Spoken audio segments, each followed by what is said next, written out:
সংসারের লক্ষ্মীশ্রী ধরে রাখতে দিন রাত পরিশ্রম করি, যাতে করে আমার সংসারের মঙ্গল হয়। তো অনেক কথা, অনেক গল্প, অনেক কাজকর্ম তোমাদের সাথে শেয়ার করব। তার আগে আমি আমার পরিচয়টুকু সেরে নিই। নমস্কার বন্ধুরা, আমি রূপা, সৌমি রূপা ডেইলি লাইফে নতুন আরও একটি ভিডিওতে তোমাদের সবাইকে অনেক স্বাগত। তোমরা সবাই কেমন আছো? আশা করছি তোমরা সবাই ভীষণ ভালো আছো, কারণ আজকের ব্লগটা হয়তো এটা অনেক দিনই ব্লগটা আমি করে রেখেছিলাম, কিন্তু পোস্ট করতে পারিনি। কিন্তু এখন যেহেতু ছাড়ছি, এখন তো পুজোর সরগম চলছে। পুজোয় প্রচুর জামা কাপড় পরা, প্রচুর পুজো প্যান্ডেল ঘোরা, ঠাকুর দেখা, সব কিছুই চলছে, তাই না? সবাই আশা করছি ভালোই আছো। যাই হোক, এই যে অনেক কথা, অনেক গল্প তোমাদের সাথে করবো। তার আগে দেখতে পাচ্ছ আমি ঘুম থেকে উঠেই কিন্তু সকালের কাজকর্মগুলো সেরে নিচ্ছি। এই মেয়েরা আমরা যদি এই বাড়ির এই কাজগুলো না করে রাখি, তাহলে কিন্তু সংসারে এই লক্ষ্মীশ্রীটা আর থাকবে না। বাড়ি ঘর যদি নোংরা, অপরিষ্কার, অপরিচ্ছন্ন থাকে, সেই ঘরে কি লক্ষ্মীশ্রী থাকে বলো? তাই তো শরীর সায় দিই, চাই না দিই, সুস্থ থাকি বা অসুস্থ, তার মাঝখানেই কিন্তু আমাদেরকে এই কাজগুলো করে নিতে হয়। এগুলো কিন্তু আমাদের প্রতিদিনের রুটিন। এই কাজগুলো কিন্তু ওই সপ্তাহে একদিন বা দুদিন করলে হয় না, এটা কিন্তু আমাদের প্রতিদিনের কাজ। আর আমাদের মতো মেয়ে বউরা আর কি দেখাবো বলো বন্ধুরা? তার জন্য এই যে প্রতিদিন আমরা যা কাজকর্ম করি, সেটাই কিন্তু তোমাদের সাথে শেয়ার করার চেষ্টা করি। তো দেখো, সকালবেলা ঘুম থেকে উঠে এই যে বিছানাটাকে গুছিয়ে নিচ্ছি, আর বিছানার চাদরটাকেও আমি একটু চেঞ্জ করে নিচ্ছি। আর ওই যে বসিতে কাপড়গুলো মেলা দেখছো, আমি কাপড়গুলো যেভাবেই দিই না কেন, আর যত রোদই উঠুক না কেন, আমার কাপড় কিন্তু একদিনই শুকোয় না। কারণ আমাদের বাড়িতে একদম রোদ কিন্তু থাকেই না বলতে গেলে। তাই আমি কাপড়গুলোকে যদি ভালো করে জল ঝরিয়েও নেড়ে দিই, বা আমি যদি জল নাও ছড়িয়ে মেলে দিই, তাও কিন্তু সেই জল শুকোতে প্রায় 2 দিনই লেগে যায় আমার কাপড়ে, জানো তো। তাই কিন্তু এই রুটিটা টানিয়ে রেখেছি। আর প্রতিদিন এখানে যদি আমি মেলে দিই, সকালবেলা উঠে দেখি ফ্যানের হাওয়াতে পুরো কাপড়গুলোই শুকিয়ে গেছে। তো বিছানা চাদরটা চেঞ্জ করে দিলাম। আমি 2-3 দিন পর পরই কিন্তু বিছানা চাদরটাকে চেঞ্জ করে নিই, না হলে ছোটো বাচ্চার ঘর তো, না হলে ভীষণই নোংরা হয়ে যায়। তাই কিন্তু পরিষ্কার রাখার জন্য আমি কিন্তু বিছানা চাদরটাকে চেঞ্জ করে নিয়েছি। বিছানা চাদর চেঞ্জ করে এবার কাপড়গুলো একটু গুছিয়ে নেব। আর এই দিকটাতে দেখেছো বালিশ কাভারটা, এই যে আমার সোনা মেয়ে, ও ভীষণ দুষ্টু। একটুখানি বালিশ কাভারটা একটুখানি ফোটা হয়েছিল, সেটাতে ও আঙুল ঢুকিয়ে টেনে টুনে পুরো একদম ছিঁড়ে দিয়েছে, জানো তো। ওটাকে চেঞ্জ না করলেই নয়, ওটাকে এখন চেঞ্জ করিয়ে দিতে হবে। যদিও বা কিছুদিন চলতো, আমাদের মতো মধ্যবিত্ত পরিবারে একটু ছিঁড়ে ফাটা থাকলেও কিন্তু আমরা সহজে সেই জিনিসটাকে ফেলতে চাই না, সেই জিনিসের মায়াটাও ত্যাগ করতে পারি না। তাই কিন্তু সেই ছিঁড়ে ফাটাটাকে একটু সেলাই করে কিছুদিন আমরা বেশ চালিয়ে নিতে পারি। কিন্তু আমার এই সোনা মেয়ে কী করেছে, ওটাকে পুরোটাই ছিঁড়ে দিয়েছে। ওটাকে আর ব্যবহার করার মতো উপযুক্ত রাখিনি, তাই সেটাকে ফেলে দিতে হবে, নতুন আরেকটা বেড কভার নামাতে হবে। তো এই যেই জামা কাপড়গুলো শুকিয়েছিল, সেই জামা কাপড়গুলোকে একটু গুছিয়ে নিচ্ছি। আর এখন তো প্রচণ্ডই বাইরে রোদ পড়ছে। কিছুদিন আগে এত বৃষ্টি হয়েছিল, মনে হয়ে গেছিল যেন বর্ষাকাল পড়ে গেছে। এখন আবার 2 দিন থেকে প্রচণ্ড পরিমাণ রোদ দিচ্ছে, গরমে কিন্তু বেশ আছে। তো যাই হোক, এদিকটাতে আমি কিন্তু বিছানা গুছিয়ে ওই যে রশিতে যে কাপড়গুলো ছিল, সেই কাপড়গুলোকে ভালোভাবে গুছিয়ে নিয়েছি। এবার সোজা চলে এসেছি আলনা গুছাতে। এবার আলনাটাকেও আমি একটুখানি গুছিয়ে নিচ্ছি। ঘরকে অপরিষ্কার রাখতে একদম ভালোবাসি না আমি। যতটা পারি, যতটা সম্ভব পরিষ্কার করে রাখার চেষ্টা করি।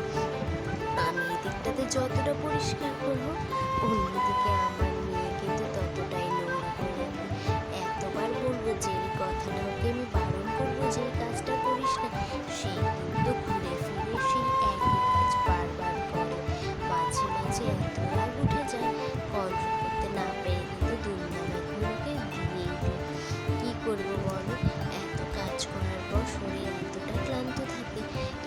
করা কাজটাকে যখন আবার রিপিট করতে হয় তখন কিন্তু একদম করতে ভালো লাগে না। এখন প্রচণ্ডই মাথা গরম হয়ে যায়, শরীরটাও কিছুদিন থেকে বেশ খারাপ, তাই কাজ করতে ভীষণই কষ্ট হয়। কিন্তু পরিষ্কার না করলে তো আমার আবার ভালো লাগে না, তাই পরিষ্কারটা যদি আমি না করি, ঘর যদি অগোছালো রাখি, তাহলে আমারই যেন গাটা ঘিনঘিন করতে থাকে। যতক্ষণ পর্যন্ত না ঘরটাকে আমি গুছিয়ে পরিষ্কার করবো ততক্ষণ পর্যন্ত যেন আমি শান্তি পাই। তাহলে এই দিকটাতে রান্নাটাও আমার কিন্তু গোছানো কমপ্লিট হয়ে গেছে। এখন আমি এই যে কটা কাপড় আছে এগুলো তো প্রত্যেকদিন পার্লারে যাওয়া, এই জামা কাপড়গুলোকে প্রত্যেকদিন তো আমি ধুতে পারি না, আর এগুলোকে এনে অন্য জামা কাপড়গুলোর সাথেও মেশাতে পারি না, কারণ অনেক হেয়ার কাট হয়, অনেক স্পাঠা করা হয়।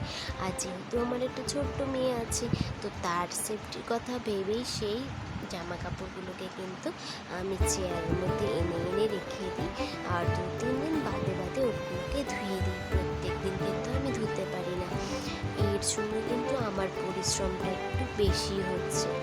এইদিকে বাড়ির প্রতিটা কাজ করে তারপর ছুটতে হয় পার্লারে। আর এখন যেহেতু পুজোর সময়, তাই কিন্তু পার্লারে প্রচুর কাজ। সেই সকাল 11টায় যাই, রাত্রি 11টা-12টা বেজেই যায় আস্তে আস্তে। ওই সারাদিন বাড়ির যা কাজ থাকে সেই কাজগুলো করার পর ওখানে গিয়ে অনেক কাজ করতে হয়। দাঁড়িয়ে দাঁড়িয়ে থেকে পা যেন আর সায় দেয় না, পাগুলো এতটা ব্যথা হয় যেন আমি আর পরিশ্রম এত পরিশ্রম হয়, পাগুলো এত ব্যথা করে, আর কিছু করতে ভালো লাগে না। তবুও ওই নিজের কাজগুলো তো কমপ্লিট করতেই হবে, না হলে তো নিজের কাজগুলো পড়েই থাকবে বলো। আমার কাজগুলো তো আর কেউ এসে করে দিয়ে যাবে না, আমার কাজগুলো কিন্তু আমাকেই করতে হবে।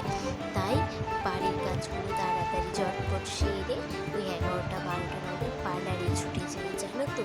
আর এই যে এখন বেড কাভারটা যে আছে, সেই বেড কাভারটাকে একটুখানি ভিজিয়ে নিচ্ছি, আর যে নাইটিটা চেঞ্জ করেছিলাম সকালবেলাতে সেই নাইটিটাকেও ভিজিয়ে নিচ্ছি। এখন এই জামা কাপড়গুলো ধুয়ে দেবো।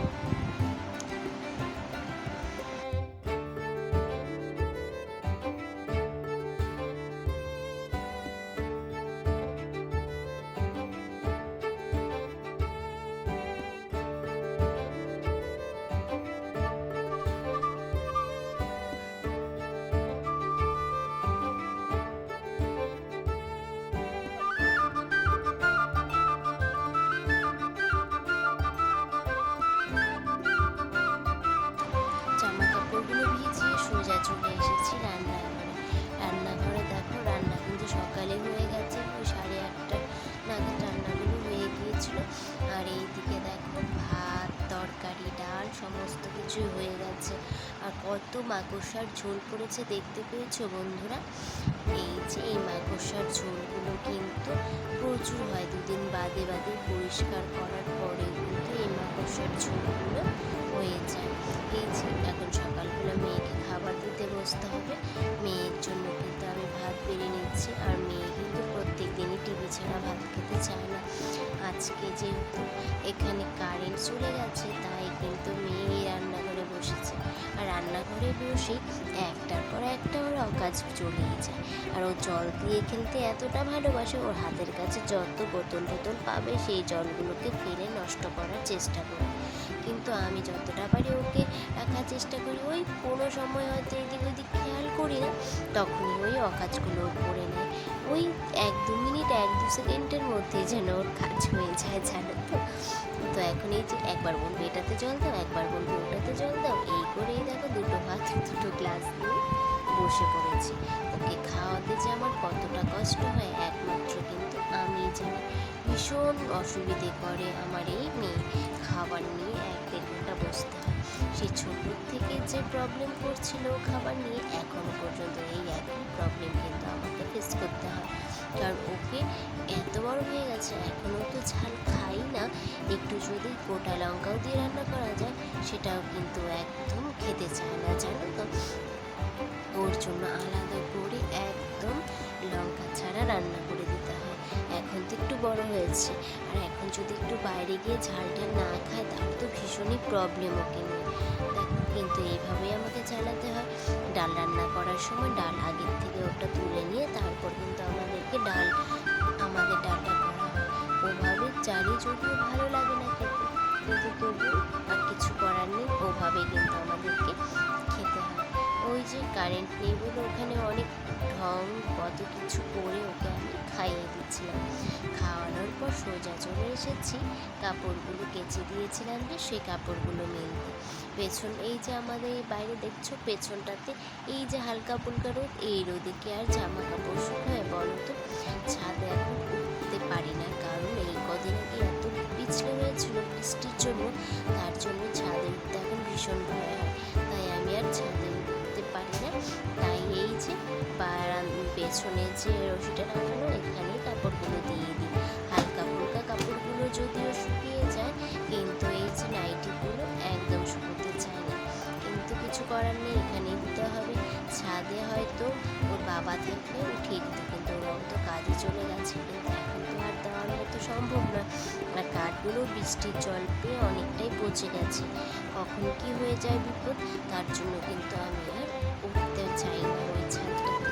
নাহলে আগে কিন্তু আমি উঠে যেতাম যখন নতুন নতুন সেইটা হয়েছিল। এরপর প্রায় বেশ কদিন উঠেছিলাম ছাদে, এখন আর উঠতে ইচ্ছে হয় না। আর কাঠগুলো এতটা পচে গেছে তো বলতে পারো ভয়ই হয়। তো অনেকটাই রোদ উঠেছে, আশা করি এই রোদে হালকা জিনিসগুলো শুকিয়ে যাবে, কিন্তু ভারী জিনিসগুলো শুকোবে না। ওই ফ্যানে দিয়ে রাখলে সারা রাত্রে ফ্যানেই শুকিয়ে যাবে, এটাই করতে হবে। আমার আবার মেয়ের ফ্যান ছাড়া ঘুম হয় না, সে রোদ থাক বৃষ্টি থাক ঝড় থাক যাই থাক না কেন। মাঝে মাঝে এতটা ঠান্ডা লাগে, ঠান্ডা ওয়েদার, কিন্তু যখনই ফ্যানটা অফ করে দেব তখনই ওর কুচুর মুচুর শুরু হয়ে যায়। গভীর ঘুমে থাকলেও যেন ও জেগে ওঠে, ফ্যান দিতেই হবে, ঘেমে ঠেমেও যায় প্রচণ্ড। তাই ওকে যতই ঠান্ডা থাকুক না কেন ওকে কিন্তু আমার ফ্যান দিয়েই রাখতে হয়। জামা কাপড়গুলো ওই দিকে নেড়ে দিয়ে সোজা চলে এসেছি ঘরগুলোকে পরিষ্কার করতে। ওই যে ওই দিকটাতে মার ঘরগুলো পরিষ্কার করে ঝাড় দিয়ে নিচ্ছে, কারণ ঘরগুলোকে মুছতে হবে, মুছে আবার পরিষ্কার করে রাখতে হবে। কিন্তু পরিষ্কার কি থাকে? এই যে মেয়ে আমার 14 বার করে জুতো নিয়ে উঠছে, 14 বার করে নামছে, এই করেই তো চলছে। কতবার বলবো, যতবারই বাধা দেই না কেন মাঝে মাঝে ওকে কথা বলেও ওকে বাধা দিয়েও কোনো লাভ হয় না। যাই হোক, তোমরা দেখতে থাকো আমার সারাদিনের কাজকর্ম। এই পর্যায়ে এসে আমি একটা কথা তোমাদেরকে বলে রাখি, যে সকল বন্ধুরা আমার ভিডিও সেই প্রথম দিন থেকে দেখছো তাদেরকে অনেক অনেক ভালোবাসা আর ধন্যবাদ। আর যে সকল বন্ধুরা আজকে প্রথমবার আমার এই ভিডিওটি দেখছো তাদেরকে বলবো, তোমরা যদি চাও আমার এই ছোট্ট পরিবারের একজন মিষ্টি সদস্য হয়ে আমার পরিবারে থেকে যেতেই পারো। আর তাদের জন্য কিন্তু অনেক অনেক ভালোবাসা, ধন্যবাদ। ওইদিকে ঘর ঝাড় দিয়ে চলে এসেছি, সকালের খাবার বাসনগুলো পড়েছিল সেই বাসনগুলোকে মেজে নিতে। বাসনগুলো মাজছি, সঙ্গে কিন্তু আমার মেয়ে এসে বসেছে। মেয়ে মানুষ তো এই কাজগুলো করতে কিন্তু আমার ভীষণ ভালো লাগে। ও কিন্তু ভীষণ চায় বাসনপত্র ধুয়ে মাজার জন্য, মাজামাজি করে ধোয়ার জন্য, কিন্তু ওর মাজা কি আর পরিষ্কার হবে? ও তো এখনো ছোট্ট আছে। কিন্তু ওই যে ও ওখানে গিয়েই বসে বলবে, ওই দেখো দেখেছো আমি এখানে এসেছি কি না। ও কিন্তু এদিকে মাজা ঘষা শুরু করে দিয়েছে। আর কলপাটটাতে এত মশা কি বলবো। এই আমার মেয়েটাকে যেন প্রচণ্ড পরিমাণে মশা ধরে নেয়, পিঠের মধ্যে লাল করে দিয়েছে 2-3টে মশা কামড়, তবুও শুনবে না, ও বাসন মেজেই যাবে। তো সকালে তো ডাল সবজি এসব দিয়ে খাওয়া হয়েছে, দুপুরে খাওয়ারও তো চিন্তা করতে হবে, তাই না? দেখো দুপুরবেলা এক প্যাকেট সোয়াবিন এনে দিয়েছে মা, সেটাকে একটু রান্না করার জন্য সোয়াবিন আর আলুগুলোকে কেটে নিয়েছে। সোয়াবিনগুলো এত বড় বড় যে বেশি বড় বড় হলে খেতে ভালো লাগে না, তাই কিন্তু সোয়াবিনগুলোকে কেটে নিয়েছি 2 ফালা করে। আর আলুগুলোকে ছোট ছোট টুকরো করে কেটে আমি সেদ্ধ বসিয়ে দিয়েছি। আলুটা একটু সেদ্ধ করে নিলে পরে কিন্তু রান্নাটা একটু তাড়াতাড়ি হয়েছে, না হলে আলু সেদ্ধ রান্না করতে অনেক সময় নিয়ে নেয়। তাই সকালে রান্নার পর একদম দুপুরবেলা রান্না করতে চলে এসেছি। রান্নাটা যদি আমি একটু করে এদিকে এগিয়ে দিয়ে তারপর পার্লারে যাই, তাহলে যেন আমি একটু নিশ্চিন্ত হই, না হলে কিন্তু এদিকটাতে অনেক কাজ করে থাকে, আবার মেয়ে স্নান, এদিকে রান্না, পুজো সমস্তটা কিন্তু করে থাকে। তাই রান্নাটা করে স্নান পুজোটা সেরে আমি কিন্তু যখন তাড়াতাড়ি যেতে হয় এই কাজগুলো করে নিয়ে তারপর আমি কিন্তু সোজা চলে যাই পার্লারে। এদিকে আলুগুলো আমার সেদ্ধ হয়ে গেছে, সয়াবিনগুলো কিন্তু আমি একদম ভেজে নিয়েছি। আর সয়াবিন আলু দুটোই কিন্তু আমার ভাজা হয়ে গেছে, মশলাটাও আমি করে নিয়ে এসেছি। এবার চটপট রান্না করে নিলে কিন্তু আমার রান্না কমপ্লিট হয়ে যাবে। এই দেখ, মেয়ের জন্য আবার আলাদা করে তরকারি বানাতে হচ্ছে, কারণ আমার মেয়ে তো খেতেই পারে না। কি বলবো, এটা হচ্ছে মানে ডাবল কাজ করে। এই কাজগুলো করতে কম সময় লাগে বলো তো? যেখানে এক তরকারিতে হয়ে যেত সেখানে আমাকে ডাবলভাবে আলাদা আলাদা করে রান্না করতে হয়।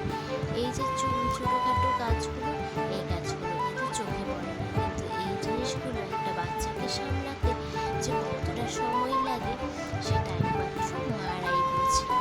কারণ সকালে ওঠার পরে সেই বাচ্চাটা ব্রাশ থেকে ধরে সমস্তটা করিয়ে সকালে খাবার খাইয়ে, দুপুরের খাবার খাইয়ে, সন্ধ্যের টিফিন, সাথে একটু অভ্যাসের জন্য বই নিয়ে বসা, এই কাজগুলো যে কতটা বাড়তি কাজ সেটা কিন্তু একজন মাই বুঝবে।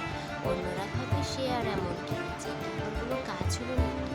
সংসারের প্রতিটা কাজ করার পরেও যখন এই বাচ্চাকেও সামলাতে হয় তখন একজন মাই বোঝে তার ক্লান্তিটা কোথায় হয়। ঠিক তো যাই হোক, ওই দিকটাতে কিন্তু আমি ঝোল বসিয়ে দিয়েছি, আর ওই দুপুরে দুধ দিয়ে দিয়েছি, সেই দুধটাকেই কিন্তু চাল করে রাখছি। সন্ধ্যাবেলা মেয়ে দুধ খাবে, শাশুড়ি মা রাতে দুধ খাবে, সেই দুধটাকে একটুখানি আমি চাল করে নিলাম। এদিকে মোটামুটি আমার কিন্তু রান্না কমপ্লিট, আর এরপর সোজা চলে গেছি পার্লারে। পার্লারে গিয়েও তো আর ফাঁকা নেই, কাজ শুরু হয়ে গেছে।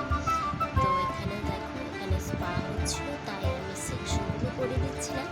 আর আমার মতো আরেকজন আমার বন্ধু, বলতে পারো বান্ধবী, সেও কিন্তু ওখানে স্পা ক্রিমগুলোকে দিয়ে দিয়ে লাগাচ্ছিল, আমি সেকশনগুলো করে দিচ্ছিলাম, তাই আর কি একটু তাড়াতাড়ি হওয়ার জন্য।